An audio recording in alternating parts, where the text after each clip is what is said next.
Ever wondered why electric vehicle sales are dipping? There are many hidden reasons that the public doesn't know. Let's uncover why EV sales are dropping and find out what factors are changing the future of electric cars. The electric vehicle market, which was once booming with excitement and promise, is starting to slow down.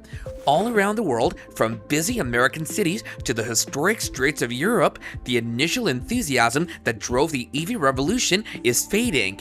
Even in the UK, there's been a surprising drop in the market share of new electric cars in 2024. And it's not just the drop in numbers, the whole scene is changing. There are several reasons why people aren't as excited about electric vehicles as they used to be. Inflation and supply chain issues are making production harder and more expensive. Plus, people are feeling the strain on their finances, so they're hesitating before spending on new tech like EVs. It's a tough situation all around. Despite big investments and government support, EV sales are slowing down because of these concerns. Dealerships are now stuck with too many EVs, which has made automakers change their strategies. They're ramping up hybrid vehicle production and offering discounts on electric vehicles to attract buyers. Even Tesla, the brand everyone thinks of when it comes to electric vehicles, hasn't escaped this trend. They've been at the forefront of changing the car industry, but now they're facing many problems.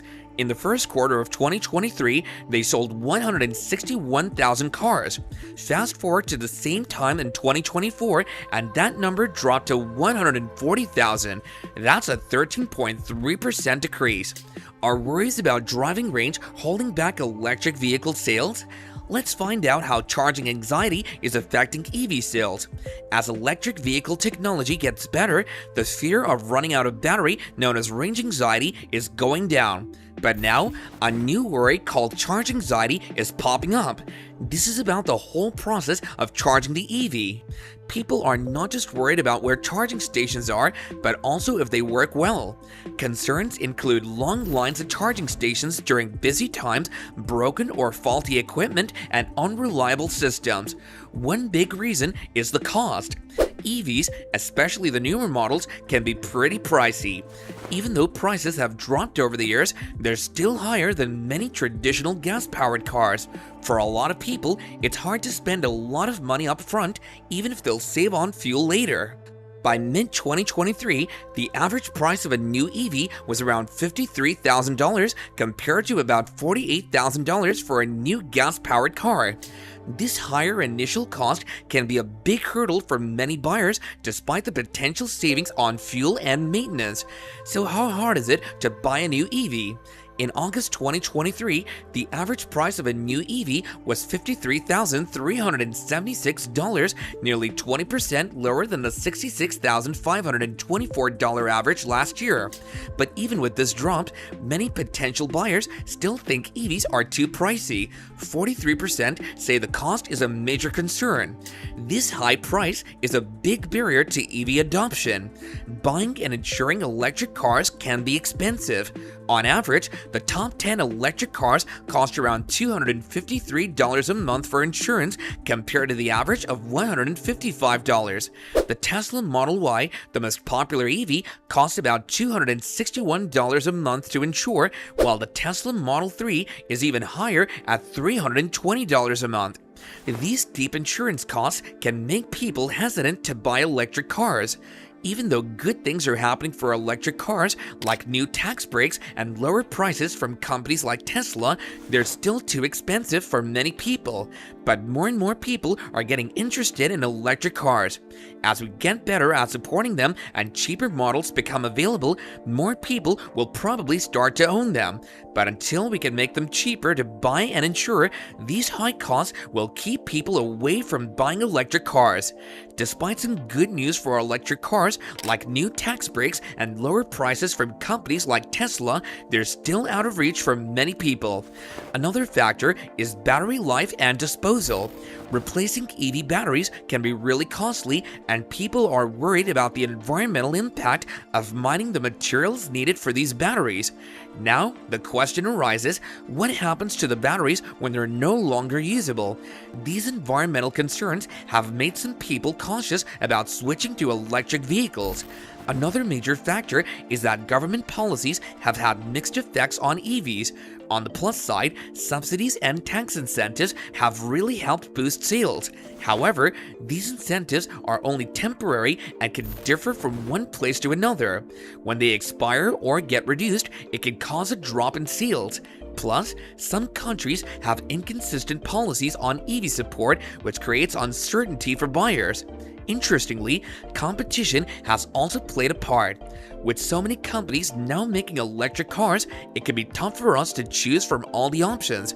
Each brand claims to offer the best technology and features, which makes deciding even harder. Plus, the fast pace of innovation means that today's top model might feel outdated in just a year or two. Consumer preferences are also a big factor. Many people are still fond of their traditional cars and are wary about switching to something completely different. Let's say emotional attachment. This is especially true in places where people really love their cars, where the sound and feel of a gas engine are a big part of the driving experience. And automakers are also broadening their EV lineups to give consumers more choices. At first, many companies only offered a few electric models, but now they're expanding into various segments. For example, Ford has rolled out the Mustang Mach-E, an all-electric SUV, and the F-150 Lightning, an electric version of its popular pickup truck. Volkswagen has introduced the ID.4, an electric SUV, and they're planning to release more models under their ID series. The automakers are focusing more on popular vehicles and electrifying them rather than making brand new models. To speed up the shift to electric vehicles, automakers are teaming up with other companies.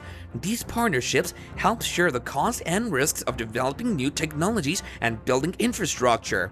For example, GM and Honda are working together to create a range of affordable EVs using GM's Ultium battery technology. Likewise, Ford and Volkswagen have joined forces to develop electric and autonomous vehicles. By teaming up, they can combine their strengths and resources to make progress faster. A main problem with EVs is their lack of charging infrastructure. Tesla has built its own extensive supercharger network, which is a significant advantage for its customers. Other automakers are following this trend. Recently, GM partnered with EVgo to expand the availability of fast charging stations across the United States. Ford is also working with various charging network providers to ensure their customers have access to convenient charging options. Other automakers are also investing in their own battery production facilities and exploring new battery technologies to help bring prices down. With changing trends and new challenges, the future of electric cars is quickly changing. What do you think? Will the sales of EVs rise back up? Comment your thoughts on this and don't forget to like, share, and subscribe.